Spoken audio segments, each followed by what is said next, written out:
बिस्मिल्लाहिर्रहमानिर्रहीम। अस्सलाम वालेकुम नाज़रीन, मैं अहमद फ़वाद हूँ। आप यूट्यूब चैनल देख रहे हैं। नाज़रीन, आज तारीख़ है 10 जनवरी और दिन है जुम्मे का। दो बड़ी ही इंपॉर्टेंट डेवलपमेंट्स हुई हैं, कुछ तफसीलात एक्सक्लूसिवली मैं आपके साथ शेयर करूँगा।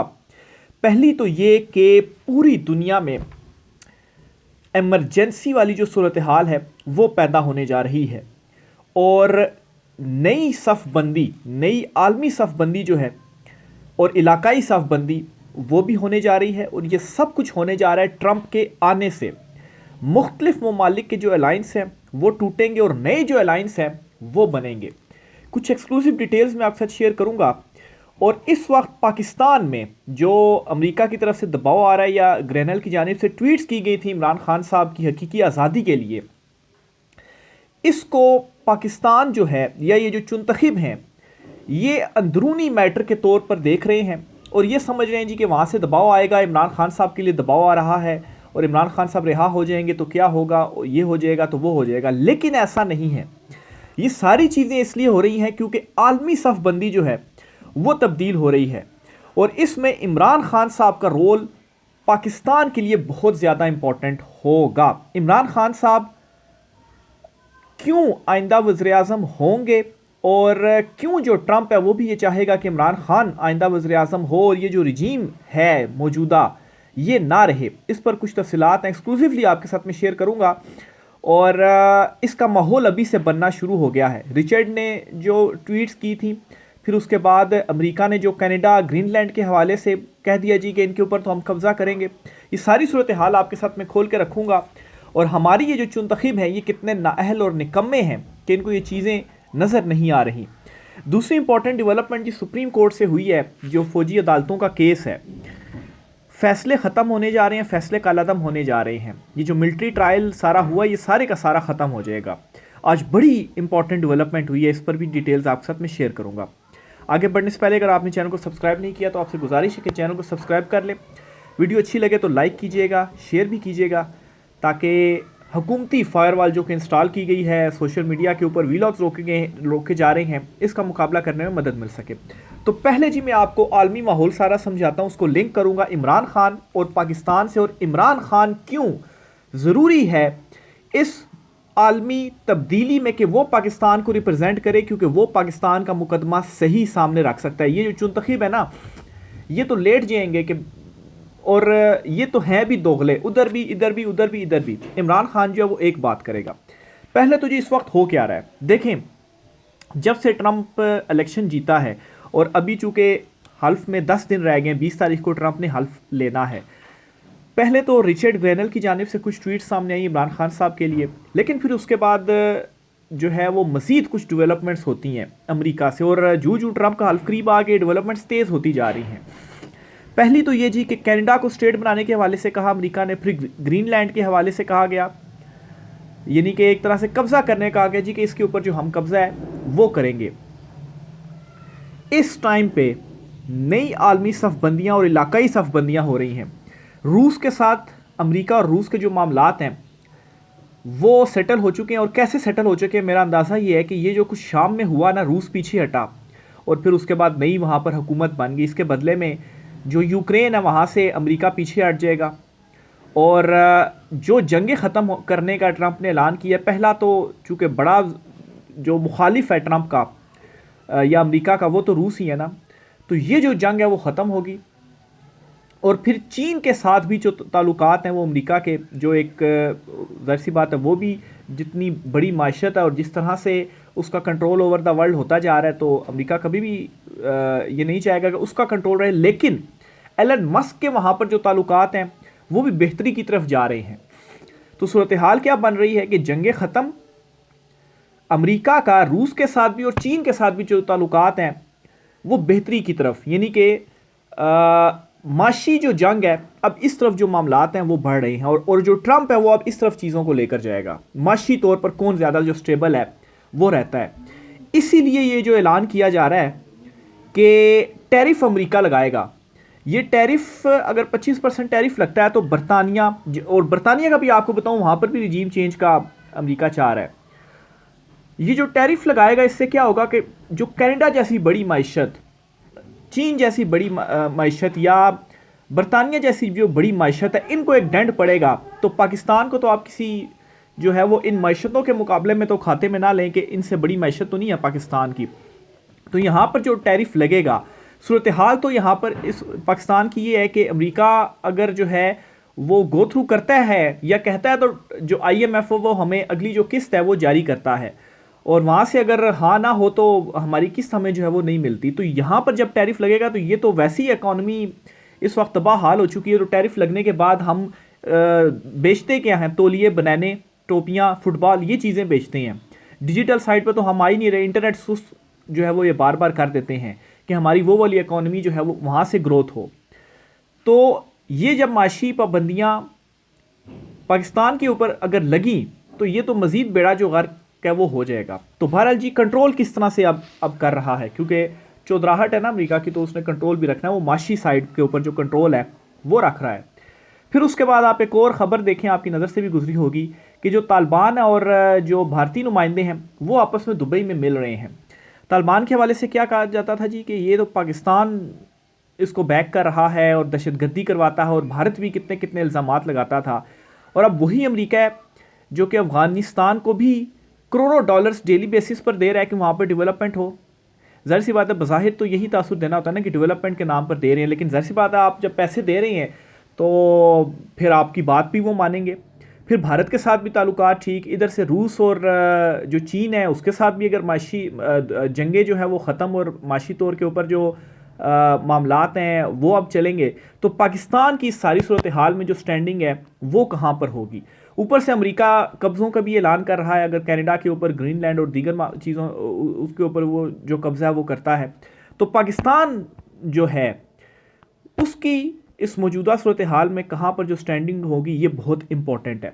लेकिन पाकिस्तान में क्या हो रहा है, पाकिस्तान में ये हो रहा है कि ये समझते हैं कि ये जो सारे मामलात हो रहे हैं जी, ये सिर्फ़ और सिर्फ इमरान खान के लिए हो रहे हैं, क्योंकि वहाँ इमरान खान के लिए दबाव जो है वो ना आए। ये इनकी कुल सोच और अकल है। ये इस तरह समझते हैं जी कि ये अंदरूनी मैटर्स हैं जिनके ऊपर दबाव आ रही है।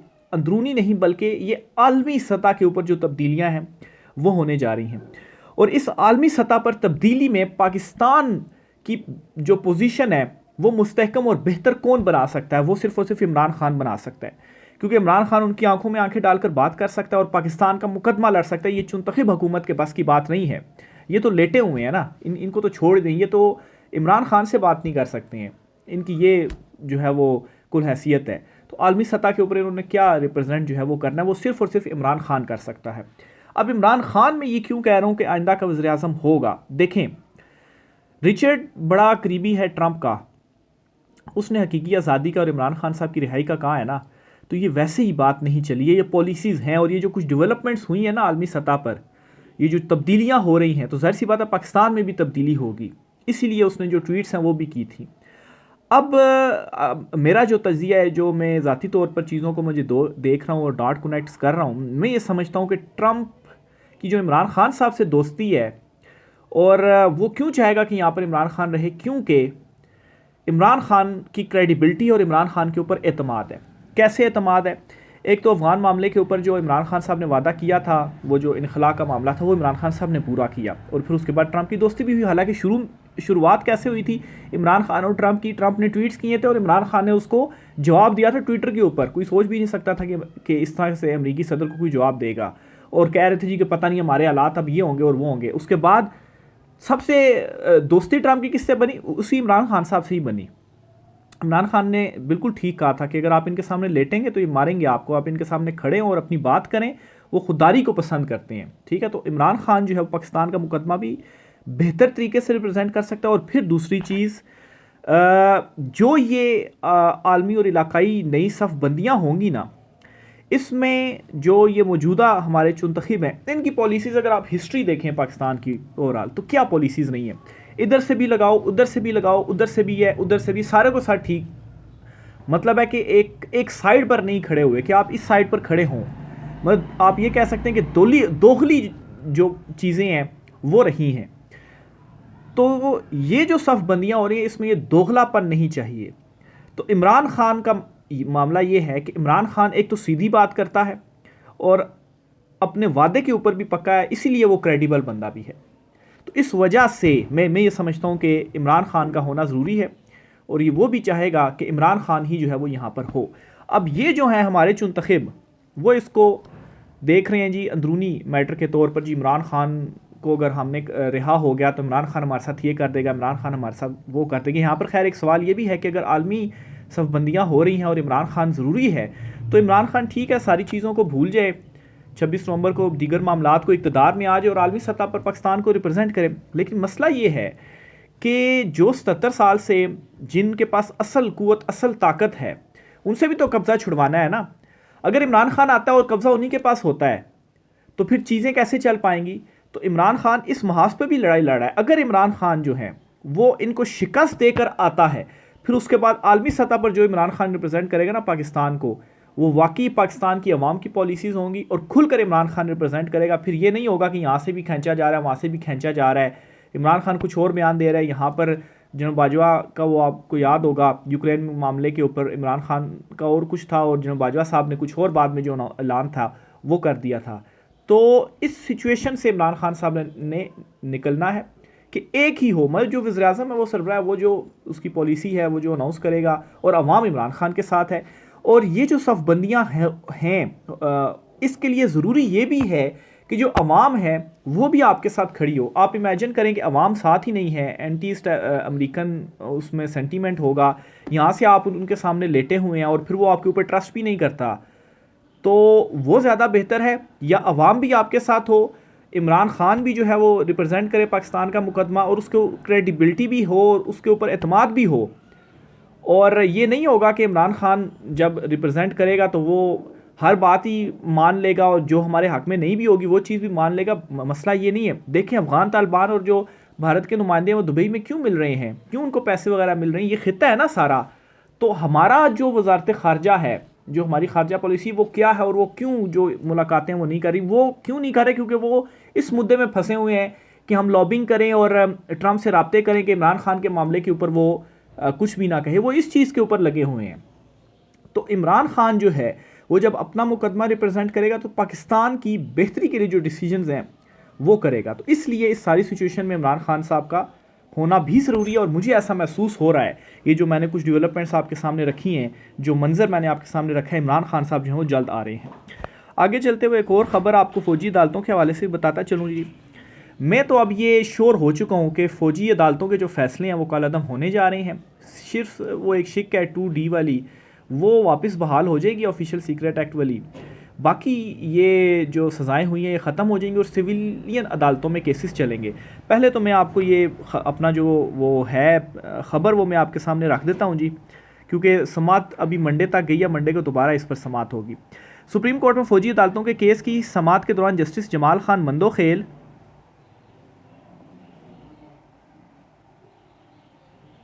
ने रिमार्क्स दिए कि आर्मी एक्ट का इतलाक सिर्फ फ़ौज पर होता है, फ़ौजी अफसरान को बुनियादी हकूक़ और इंसाफ मिलता है या नहीं, हम सब को मद्देनज़र रखेंगे। जस्टिस मुसद्दरत हिलाली ने भी फ़ौजी अदालतों में फ़ैसले के हवाले से वजाहत मांग ली। सुप्रीम कोर्ट में फ़ौजी अदालतों में सिविलियंस के ट्रायल केस की समात हुई। जस्टिस अमीनुद्दीन खान की सरबराही में 7 रुकनी बेंच ने यह की। जस्टिस जमाल खान मंदोखेल ने रिमार्क्स दिए कि आर्मी एक्ट का इतलाक सिर्फ फ़ौज पर होता है, फ़ौजी अफसरान को बुनियादी हकूक़ और इंसाफ मिलता है या नहीं, हम सब को मद्देनज़र रखेंगे। जस्टिस मुसरत हिलाली ने अपने रिमार्क्स में कहा कि इस नुक्ते पर भी वजाहत करें कि फ़ौजी अदालत में फ़ैसले कौन लिखता है। मेरी मालूमात के मुताबिक केस कोई और सुनता है और सज़ा जज़ा का फ़ैसला कमांडिंग ऑफिसर करता है। जिसने मुकदमा सुना ही नहीं वो सज़ा और जज़ा का फ़ैसला कैसे कर सकता है। यानी कि ट्रायल को ही उड़ा कर रख दिया गया इन कुछ रिमार्क्स में, और 2-3 दिन से जो समातें हो रही हैं उसमें यही कुछ हो रहा है। जस्टिस मोहम्मद अली मजहर ने रिमार्क्स दिए कि पूरी दुनिया में कोर्ट मार्शल में ऑफिसर ही बैठते हैं। ख्वाजा हारिस ने दलाइल देते हुए कहा कि कोर्ट मार्शल में बैठने वाले अफसरान को ट्रायल का तजर्बा होता है। जस्टिस मुसरत लाली ने रिमार्क्स दिए कि एक आर्मी चीफ के त्यारे को एयरपोर्ट की लाइट्स बुझाकर कहा गया कि मुल्क छोड़ दो। इस वाक़े में तमाम मुसाफिरों को ख़तरे में डाला गया। इस जहाज़ में थोड़ा सा ईंधन बाकी था, फिर भी रिस्क पर डाला गया, जिस पर ख्वाजा हारिस ने कहा जो बंदा जहाज़ में मौजूद नहीं था वो हाई जैक कैसे कर सकता था। सुप्रीम कोर्ट ने खुद तस्लीम किया था जहाज़ में काफ़ी ईंधन बाकी था। जस्टिस मुसरत लाली ने रिमार्क्स दिए कि इस एक वाक़े के बायस मुल्क में मार्शल लॉ लग गया। मार्शल लॉ के बाद भी वो ट्रायल फौजी अदालत में नहीं चला, तो अब आप कैसे चला सकते हैं। जस्टिस जमाल खान मंदोखेल ने रिमार्क्स दिए कि मिलिट्री कोर्ट्स में ट्रायल के तरीकाकार पर मुतमईन करें, यानी कि अभी तक ख्वाजा हारिस मुतमईन नहीं कर सकते। 4 दिन हो गए हैं, समाज चल रही है। मुझे 34 साल इस शोबे में हो गए, मगर फिर भी खुद को मुकम्मल नहीं समझता। क्या इस आर्मी ऑफिसर को इतना तजर्बा और अबूर होता है कि सजाए मौत तक सुना दी जाती है। ख्वाजा हारिस ने बताया, मिलिट्री ट्रायल के तरीकाकार को दलाइल के दूसरे हिस्से में मुकम्मल बयान करूंगा। केस की समाअत को पीर तक मुलतवी कर दिया गया है। तो ये जी डेवलपमेंट हुई है, और रिमार्क्स से आपको अंदाज़ा हो गया होगा कि ये जो सज़ाएं हैं या जो ट्रायल हुआ है ये ख़त्म हो जाएगा।